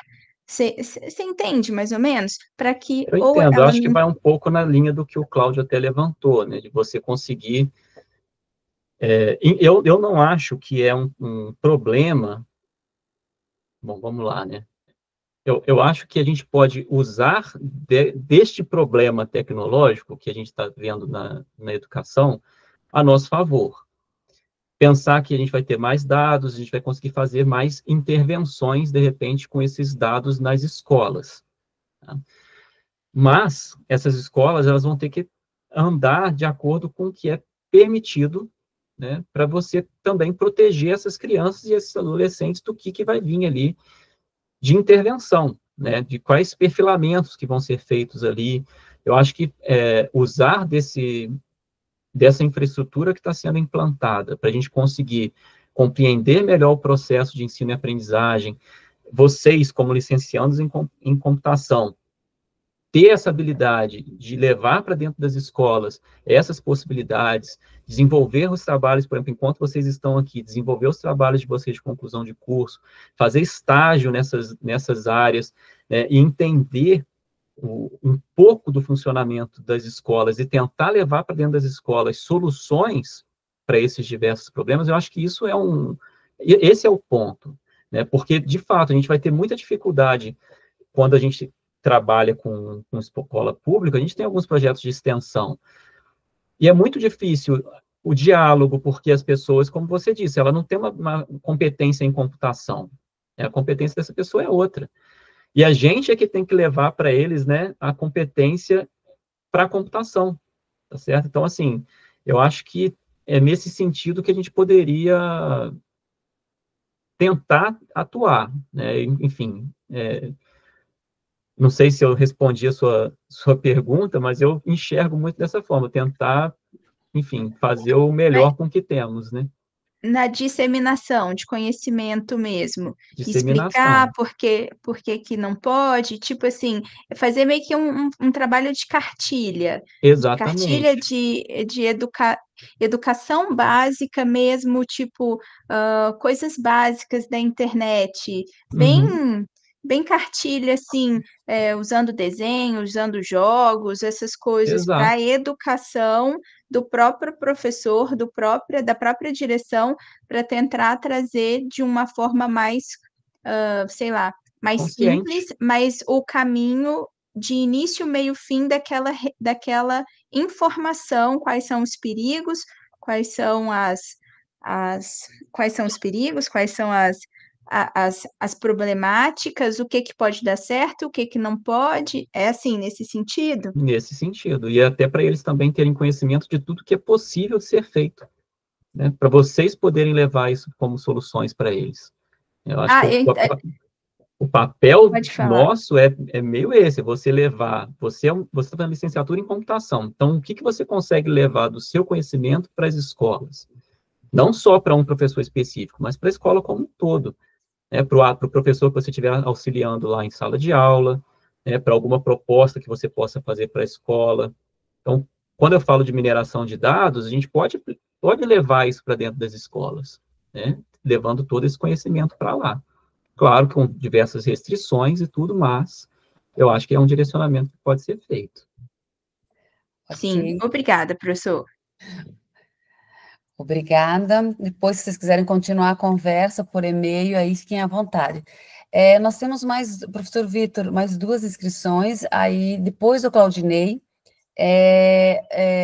nós encerramos as perguntas. Então, eu vou abrir agora, voltar a abrir a palavra para a Daniele, que se inscreveu novamente, depois do Claudinei, aí nós encerramos aí, devido já ao avançar do horário. Daniele, por favor. Oi, Daniele? Não? Pronto, agora foi. Liamara, eu queria fazer uma consideração, você até mencionou no início do encontro sobre o CAED, e eu trabalho lá hoje, e tenho acompanhado a questão das avaliações de desempenho, né, que são avaliações formativas, somativas, que são aplicadas em vários estados do Brasil. E essa questão das próprias avaliações, da pandemia para cá, tiveram algumas mudanças, por exemplo, hoje o CAED tem uma avaliação de fluência, né, que o aluno ele é avaliado ali num aplicativo que grava um áudio da fala desse aluno, da fluência de leitura desse aluno. E o CAED tem uma IA que faz o reconhecimento de voz, que ajuda nas correções. Então, estou dando só um exemplo da avaliação de fluência, que é uma avaliação tecnológica que a gente tem lá. Tem, por exemplo, a avaliação com leitura de QR Code, algumas tecnologias que foram empregadas da pandemia para cá. Pelo que eu vim conversando lá no CAED, eu vim entendendo um pouco mais sobre isso. Então, eu acho que essa parte de desempenho acadêmico, da análise dos alunos, não necessariamente de perfil, né? Porque essas avaliações, elas têm um resultado. Então, de certa forma, esse aluno ele é avaliado, ele tem ali uma análise de desempenho, tem uma proficiência, então você está atribuindo uma categoria, uma categorização para esse aluno de acordo com o aprendizado dele, né? Então, eu acho que essa questão essa parte de machine learning, de mineração de dados, essa parte de plataforma não é uma coisa que existe na educação básica, né? Tanto no ensino médio quanto no ensino fundamental ainda não tem, igual aqui na UFJF a gente usa o Moodle. Acredito que, assim, não sei quantos por cento, não posso falar porque eu não tenho os dados assim para falar, mas assim, as escolas fundamentais de ensino médio não têm essas plataformas, então de certa forma a gente não consegue monitorar os dados desse público, né? Mas eu acho que o futuro mesmo da educação é implementar essas plataformas tanto no ensino fundamental quanto no ensino médio. E eu acho que é com o intuito de melhoria, assim, né? De entender se o aluno tem um perfil ali de evasão, de criar técnicas ali para poder motivar, engajar esse aluno, entender, como mesmo o professor Vitor falou, questão de gamificação, né? Conteúdo personalizado, feedback contínuo. Então, eu vejo nas plataformas, assim, educacionais, uma forma de melhoria, né? Na questão educacional, assim, mais para o futuro, que eu acho que atualmente não está ainda sendo implementado, né, tanto no ensino fundamental quanto no ensino médio. Mas eu tenho boas perspectivas, eu penso positivo com relação a isso. Só uma consideração. Nós também, Daniele, né? Também. Nós também, né, professor Vitor? Com certeza. Aí, Daniele, tem até trabalhos para correção automática de redação já. Tá? Então, o pessoal está fazendo pesquisa nisso também.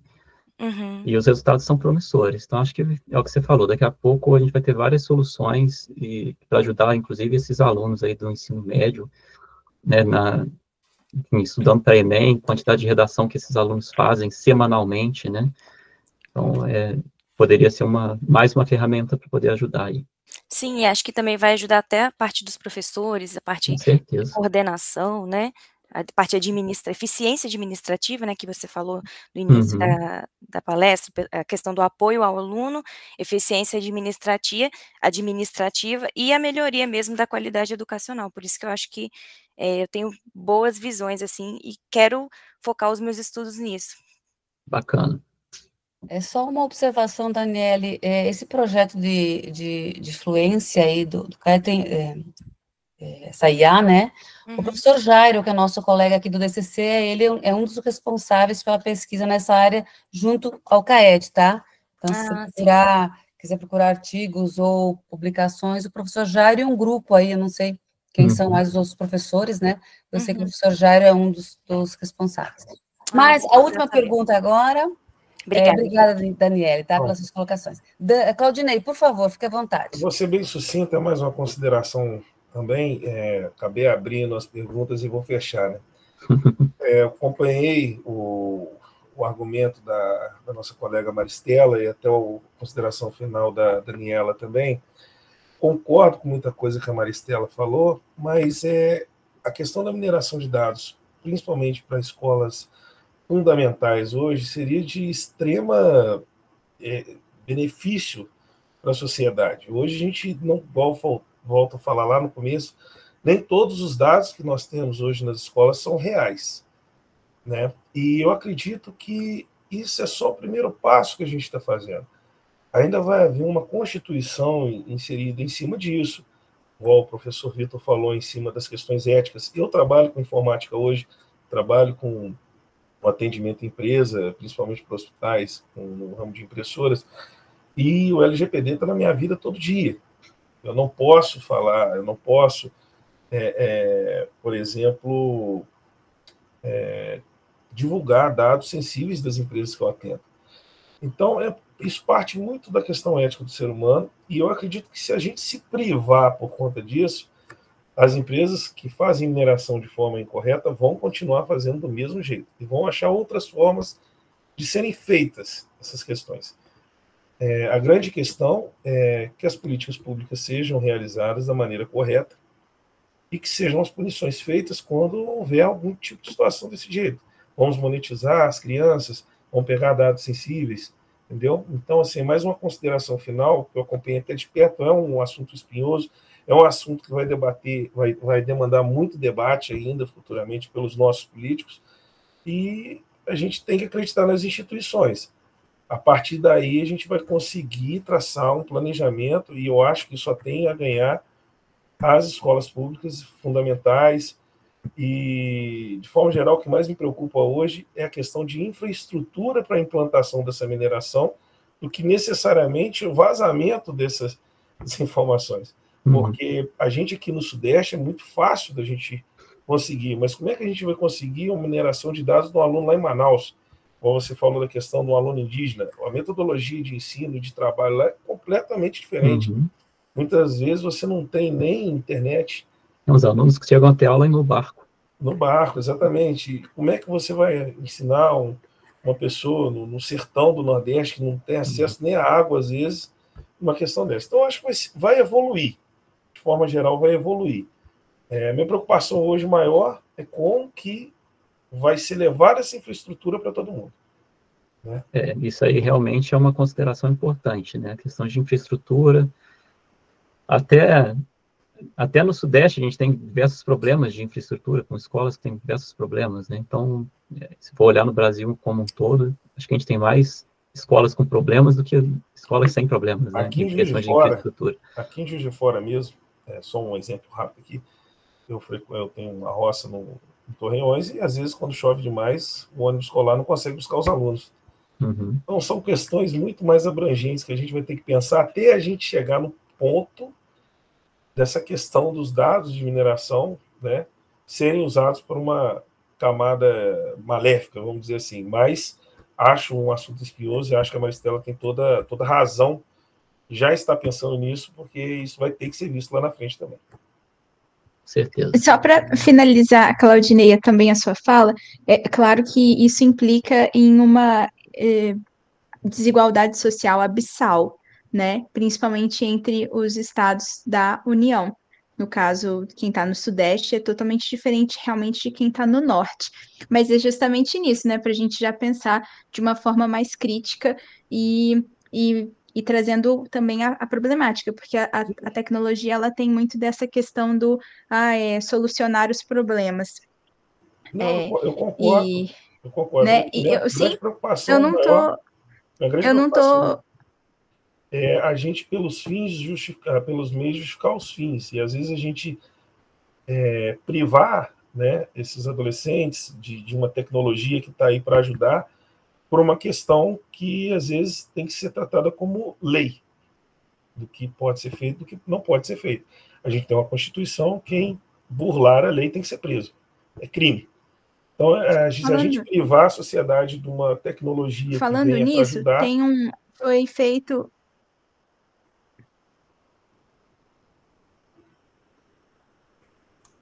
Sim, perdão. Ih, caiu, ou não? Agora a gente está te ouvindo de novo agora. Sim. Desculpa.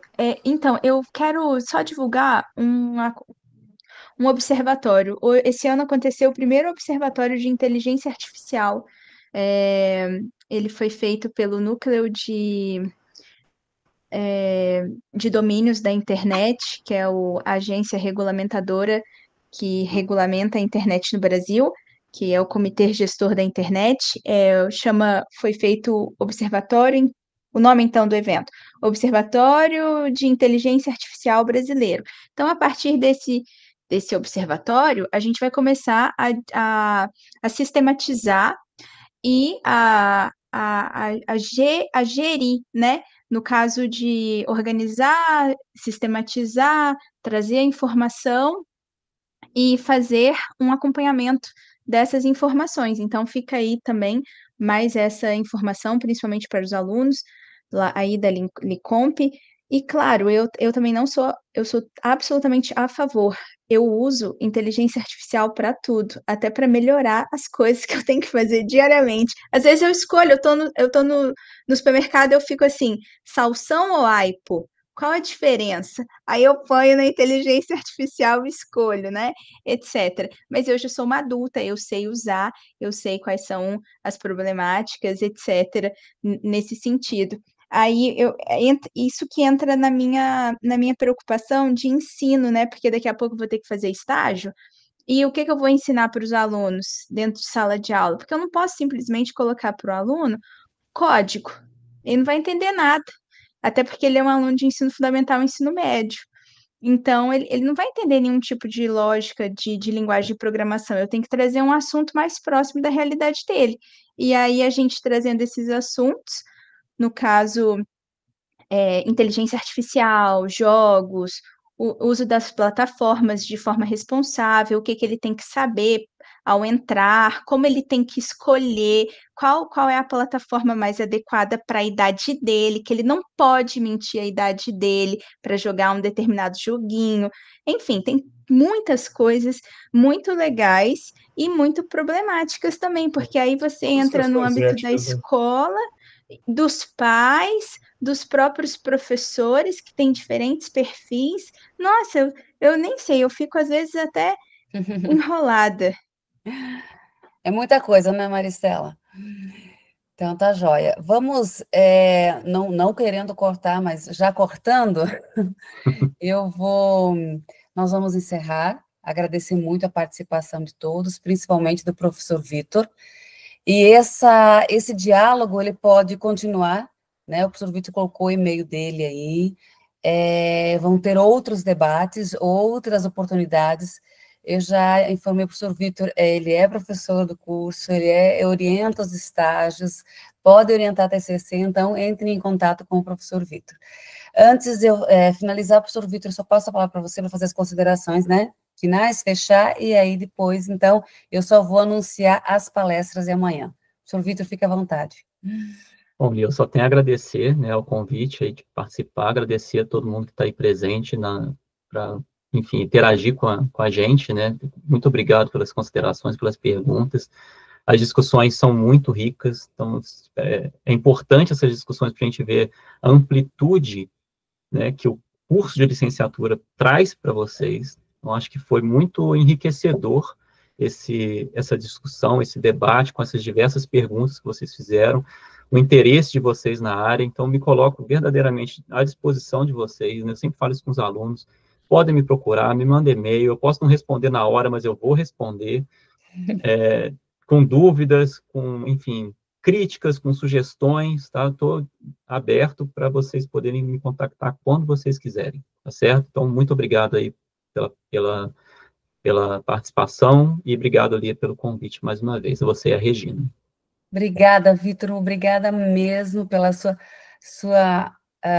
colaboração. A Débora, eu não posso deixar. Débora, você quer falar, Débora? Não, professora, desculpa, eu apertei sem querer, mas muito obrigada. De nada, Débora. Então, tá joia. Obrigada, Vitor, do fundo do coração, olha, parceiraço aqui da Licomp. Para amanhã, então, vamos aos recadinhos para amanhã. Não percam, amanhã nós vamos ter 2 palestras, e elas vão iniciar às 19h30, nós vamos ter o professor Pedro Henrique Dias Vale, professor da USP, que já foi nosso professor aqui também, professor da Licomp também, só que já, né, aos outros voos já está na USP, ele vai falar sobre tecnologias digitais para o apoio à educação em computação, super interessante. E para fechar o nosso segundo seminário, né, nós vamos ter o professor Cian, tá, que vai falar sobre licenciatura da computação, do pensar o útil ao explorar o complexo. Então, olha, se fosse vocês, não perdi amanhã, porque vai estar muito interessante. Então, fica aí o convite para amanhã, então, a partir das 19h30, nós vamos ter 2 palestras, então, e muitas discussões. Muito obrigada a todos, desejo um bom descanso, uma boa noite e até amanhã. Boa noite, pessoal. Obrigado, Vitor. Forte abraço. Boa noite, pessoal. Tchau, tchau. Boa noite. Boa noite.